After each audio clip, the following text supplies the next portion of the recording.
বাবা, সকাল থেকে যেভাবে আকাশ ভেঙে জল নামা শুরু হয়েছে তাতে আজকে মাঠে যাওয়া এক প্রকার অসম্ভব হয়ে দাঁড়ালো। তুমি জামা কাপড় ছেড়ে ঘরের ভেতরে এসে শান্ত হয়ে বসো গো।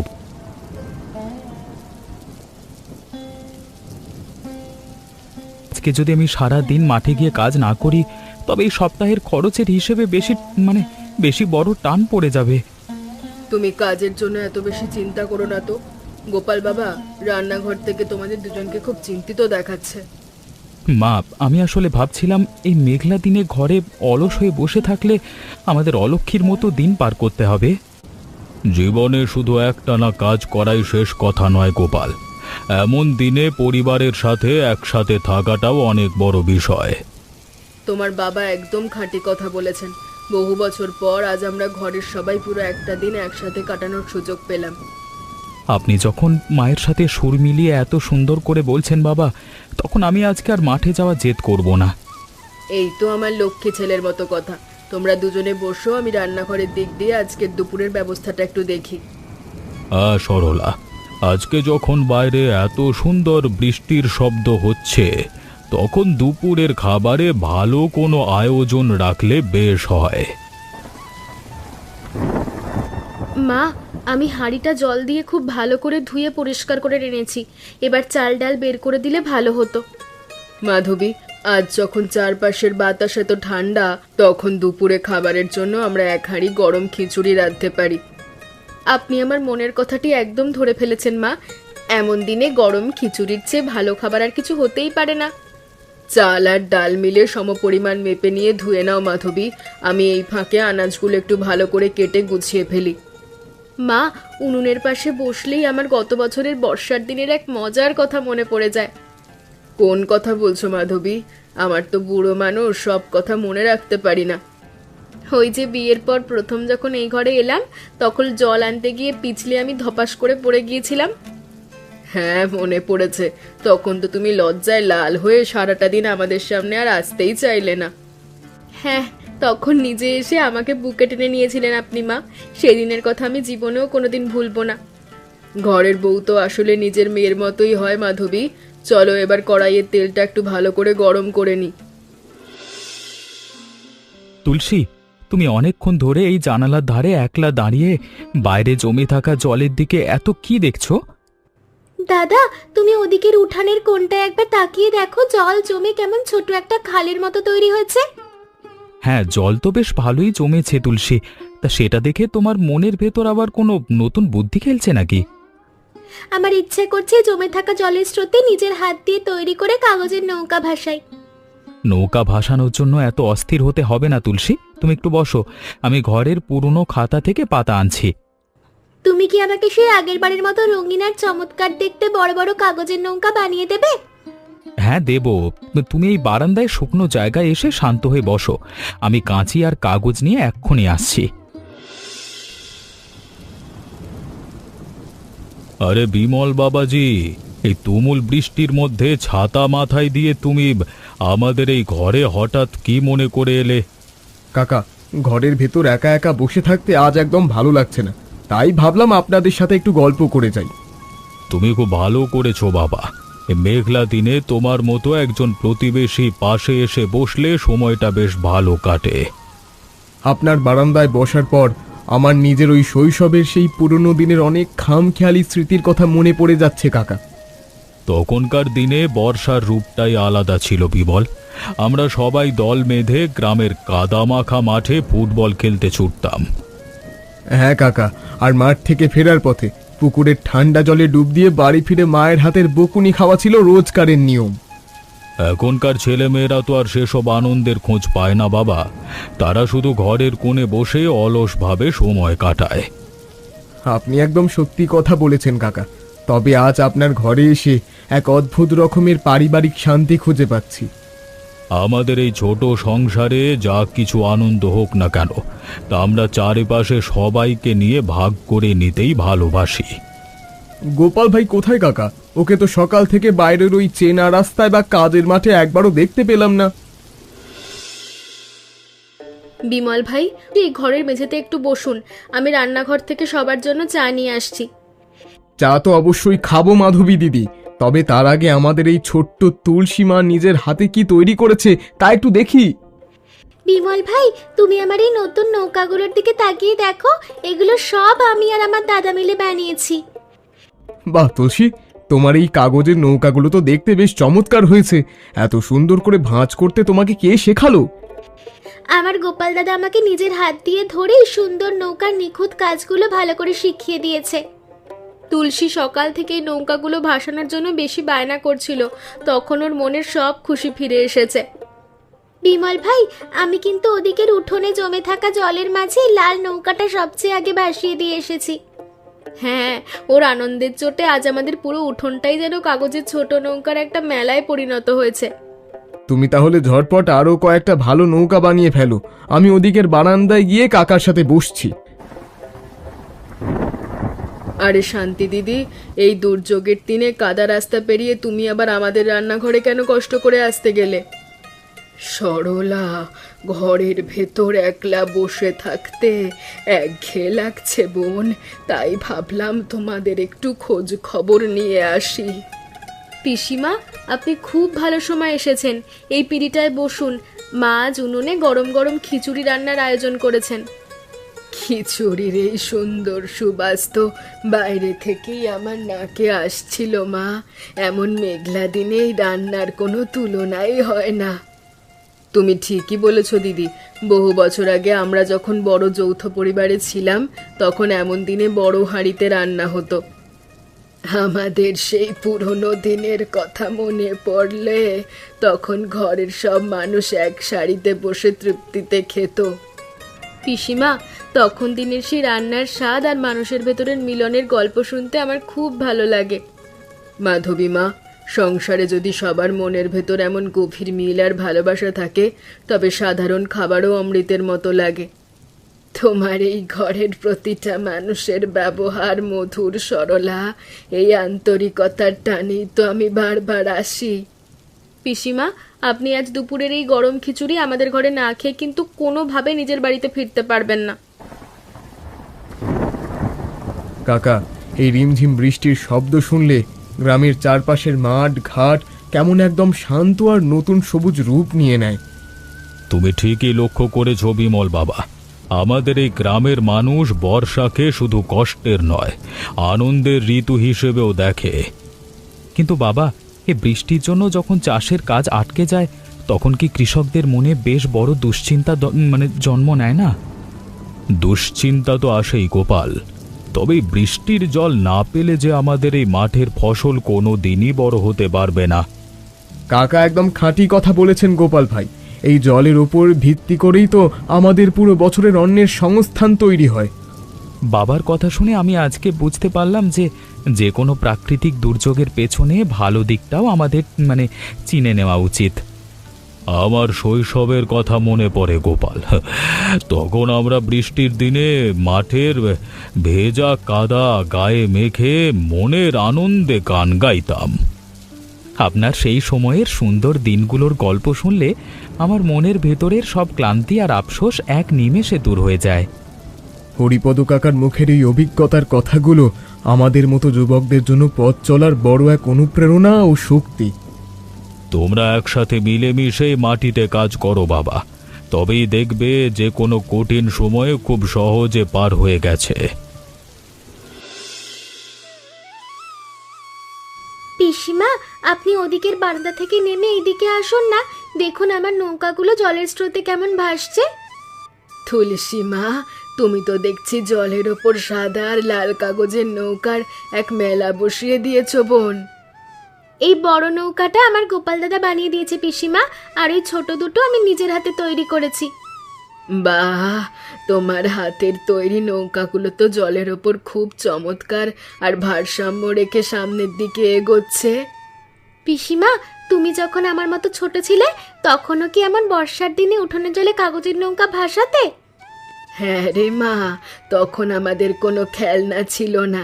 এই খাতার পাতা ছিঁড়ে নৌকা বানিয়ে আমরা আনন্দে মেতে থাকতাম। তাহলে তো পিসিমা তোমার ছোটবেলার দিনে আনন্দের সাথে আমাদের আজকের এই খুশির মিল একদম একরকম। একদম রে মা, মানুষের বয়স বাড়লেও শৈশবের এই নিষ্পাপ আনন্দের স্মৃতিগুলো মনের ভেতর আজীবন থাকে। পিসিমা, এই দেখো আমার লাল নৌকাটা ওদিকের বড় ঘাসের গোড়ায় গিয়ে কেমন সুন্দরভাবে আটকে গেছে। ওটাকে ওখানেই থাকতে দে মা। চলো এবার ঘরের ভেতর যাই, তোমার মা ওদিক থেকে বোধহয় আমাদেরকে ডাকছেন। মাধবী, উনুন থেকে খিচুড়ির হাঁড়িটা সাবধানে আনো মা, হাত যেন কোনোভাবে না পড়ে। আপনি একদম ভাববেন না মা, আমি কাপড়ের কোণ দিয়ে হাঁড়ির কান দুটো শক্ত করে ধরে বেজেতে নামিয়েছি। সরলা, রান্নাঘর থেকে গরম খাবারের যে সুবাস বের হচ্ছে তাতেই আমার ভেতরের খিদেটা অনেকখানি বেড়ে গেল। আজকের এই সাধারণ আয়োজনও আমাদের কাছে এক বড় উৎসবের মতো মনে হচ্ছে। সবাই কতদিন পর এসেছে। তুমি ঠিকই বলেছ সরলা, পরিবারের সবাই যখন এভাবে এক মনে এক ছাদের নিচে থাকে তখন ঘর আনন্দে ভরে যায়। বাবা, আমি আপনার থালায় এই ধোঁয়া ওঠা খিচুড়ি আলু ভাজা দিলাম, দেখুন তো সব ঠিক আছে নাকি? মা মাধবী, তোমার হাতের এই পরিবেশনের মাঝেই তো আসল স্বাদ লুকিয়ে আছে, এটার কোনো বিকল্প কোথাও মিলবে না। গোপাল আর বিমলকে ওদিকের বারান্দা থেকে ডেকে নাও মাধবী, খাবার ঠান্ডা হয়ে গেলে ভালো লাগবে না। আমি এখনই ওদের ডেকে আনছি। তুলসী আর পিসিমাও হাত মুখ ধুয়ে ওদিকে জলের কল থেকে এই ঘরে চলে আসছেন। হ্যাঁ, সবাই একসাথে বসে পড়ুক। এই বর্ষার দিনে একসাথে খাওয়ার চেয়ে সুখের বিষয় আর কিচ্ছু হতে পারে না। বিমল ভাই, তুমি একটু তাকিয়ে দেখো, আমার পাতের এই আলু ভাজার টুকরোটা তোমার থেকে অনেক বড়। তুলসী, আলু ভাজা বড় পেলেই কিন্তু জেতা যায় না। আসল বিচার হবে কার কাগজের নৌকাটা জলের স্রোতে সবচেয়ে বেশি সময় ভাসলো। বিমল ভাই, ও কিন্তু আজকে সকাল থেকে নিজের তৈরি নৌকাগুলো নিয়ে উঠোনে এক বড় প্রতিযোগিতার আয়োজন করেছিল। হ্যাঁ বিমল ভাই, আমার লাল নৌকাটা কিন্তু ওদিকের সব ঘাসের বাধা পেরিয়ে একেবারে সীমানার শেষ প্রান্তে চলে গিয়েছিল। আমি তো মনে মনে ভেবেছিলাম যে আমার দেওয়া সেই 4 কোনা কাগজের বড় নৌকাটাই আজ এই খেলায় প্রথম স্থান পাবে। তোমাদের দুজনের এই সুন্দর প্রতিযোগিতার কথা শুনে আমার নিজেরও মাঠের কাজের সব চিন্তা দূর হয়ে গেল রে তুলসী। দাদা, তুমি যখন কাল আবার নতুন খাতা আনবে তখন আমাকে আরো কয়েকটা অন্য রঙের কাগজ এনে দেবে তো? হ্যাঁ দেব, তুমি আগে এই গরম খিচুড়িটুকু নিজের মুখে দিয়ে লক্ষ্মী মেয়ের মতো চটপট শেষ করে ফেলো দেখি। আমি এই চামচ দিয়ে এখনই খাওয়া শুরু করে দিচ্ছি বিমল ভাই, দেখো তোমাদের চেয়ে আমি কত আগে শেষ করতে পারি। শান্তি দেবী, এই ঠান্ডা বর্ষার দিনে সরলার হাতের গরম রান্নার স্বাদটা আজকে সত্যি অন্য সব দিনের চেয়ে আলাদা লাগছে। হরিপদ ভাই, আসল স্বাদ তো শুধু মশলায় থাকে না, এই যে পরিবারের সবাই একসাথে খাচ্ছে এটার মাঝেই অমৃত থাকে। দিদি, তুমি তো আমাদের এই ঘরের নিজের মানুষের মতোই, তাই তোমার মুখের প্রশংসা শুনলে শান্ত হয় মন। আমি তো তোমাদের এই ঘরের সবার ভেতরের গভীর মিল আর ভালোবাসা দেখে এই উঠোনেই আসি। সংসারের এই একতার জোরটাই হলো আসল মূলধন দিদি। টাকা পয়সা আজকে আছে কালকে নাই, কিন্তু এই একতা সব সময় থেকে যায়। দিদি, তোমার পাতে কি আরেকটু গরম খিচুড়ি দেব? উনুনের হাঁড়িতে কিন্তু এখনো অনেক বেশি খাবার আছে। আর লাগবে না, আমার এই বুড়ো বয়সে বেশি খাওয়া ঠিক না, পেট ভরে গেছে। আমাদের এই ছোট সংসারে যা কিছুই আয়োজন হোক না কেন, তা চারপাশের সবাইকে নিয়ে ভাগ করবার মাঝেই আসল তৃপ্তি। দিদি, খাওয়া শেষ করে তুমি কিন্তু বারান্দায় গিয়ে একটু জিরিয়ে নেবে, এই বৃষ্টির মধ্যে বাড়ি ফিরবে না এখন। হ্যাঁ বোন, আমি আজ সারাদিন তোমাদের এই ঘরেই থাকবো। গোপাল আর তুলসীর এই হাসির গল্প দেখতে ভালো লাগে।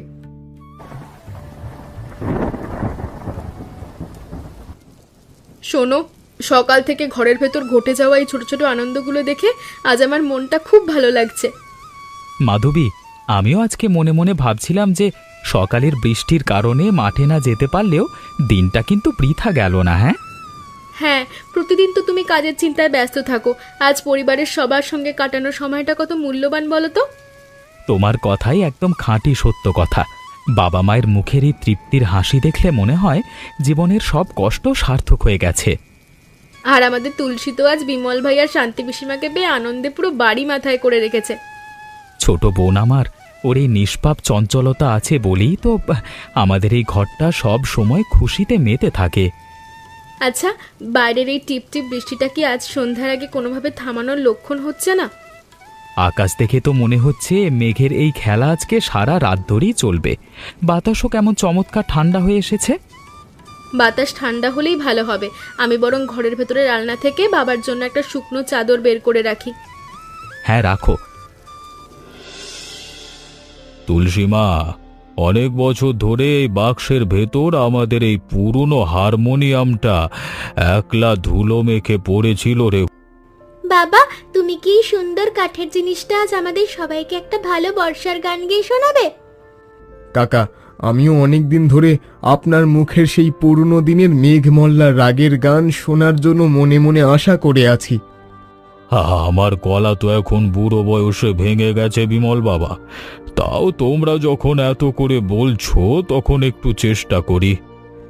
বাবা, তুমি যখন এই সাদা আর কালো চাবিগুলো হাত দিয়ে চাপছো তখন কি সুন্দর একটা মিষ্টি সুর চারদিকে ছড়াচ্ছে।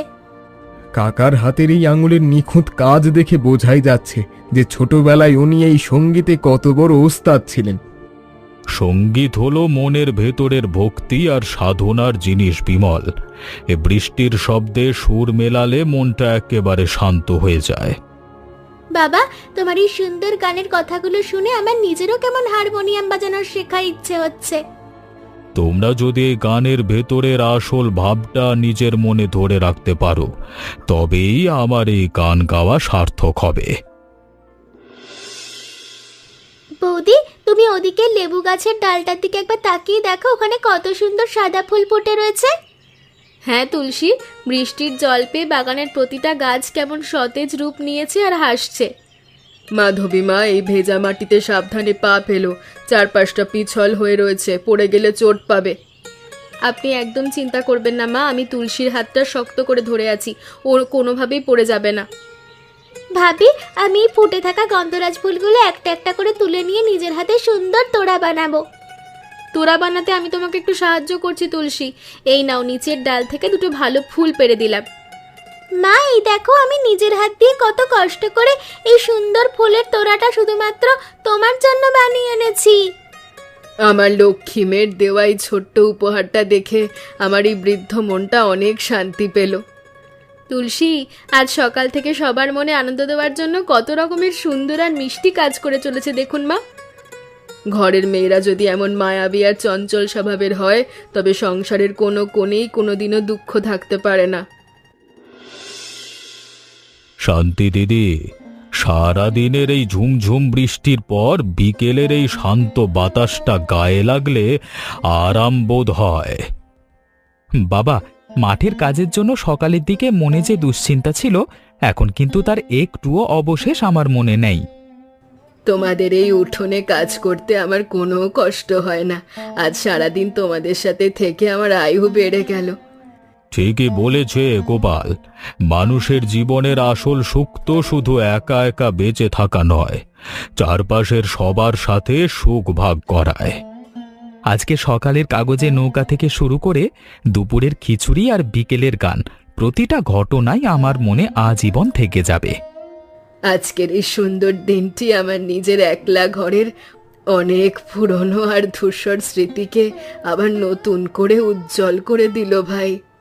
আমাদের এই ছোট্ট সংসারের দরজা তোমার জন্য সব সময় খোলা দিদি। তুমি যখনই আসবে তখনই এ ঘর আপন আলোয় ভরে উঠবে। সরলা, এই যে বাইরে রাতের বেলায় আবার রিমঝিম শব্দে বৃষ্টির জল পড়ছে, এটা শুনলে মনের ভেতরে সব অশান্তি কেমন দূর হয়ে যায়। হ্যাঁ, ঘরের প্রতিটা মানুষ যখন শান্তিতে পেট ভরে হাসি মুখে ঘুমোতে যায় তখন বাইরের এই দুর্যোগ আর ভয় দেখাতে পারে না। বাবা, আজকে আমাদের এই পুরো পরিবারের ভেতরের এই গভীর মিলের মূলে রয়েছে আপনাদের দেখানো সেই সততা আর ত্যাগের খাঁটি আদর্শ। এই সংসারে কোনো বড় আয়োজন ছাড়াই যে একটা সাধারণ দিনকে কত সুন্দর করা যায় তা আজকে আমরা সবাই মিলে খুব ভালো করে উপলব্ধি করলাম। আমি তো সব সময় গোপালকে বলি, ঘরের মানুষেরা যদি এক থাকে তবে লোহার মতো শক্ত বাঁধনও কেউ ভাঙতে পারে না। আপনি একদম নিশ্চিন্ত থাকুন মা, আমি আর মাধবী মিলে এই ঘরের সুন্দর নিয়ম আর একতার বাঁধন কোনো দিনও নষ্ট হতে দেব না। তোমরাই তো এ সংসারের আগামীর আলো বাবা, তোমাদের এই গভীর মিল দেখে আমার আর কোনো নতুন চাওয়া বাকি নেই। রাত অনেক গভীর হলো, এবার লণ্ঠনের আলোটা একটু কমিয়ে দিয়ে আমাদের যার যার ঘরে গিয়ে শান্ত মনে বিশ্রাম নেওয়া উচিত। হ্যাঁ মা, তুমি বাবাকে নিয়ে ঘরের ভেতরে চলো, আমি বারান্দায় এই কাঠের ভারী দরজাটা ভালো করে খিল দিয়ে আটকে আসছি। মঙ্গল হোক তোমাদের, এ ঘরের প্রতিটি কোণে যেন সব সময় এমন গভীর ভালোবাসার পবিত্র আলো চিরকাল একভাবে জ্বলতে থাকে। আচ্ছা বলো তো বন্ধুরা, এই গল্পে তুলসী কি ভাসানোর কথা বলেছিল? এমন মজার মজার গল্প দেখতে আমাদের চ্যানেলকে সাবস্ক্রাইব করতে ভুলবেন না।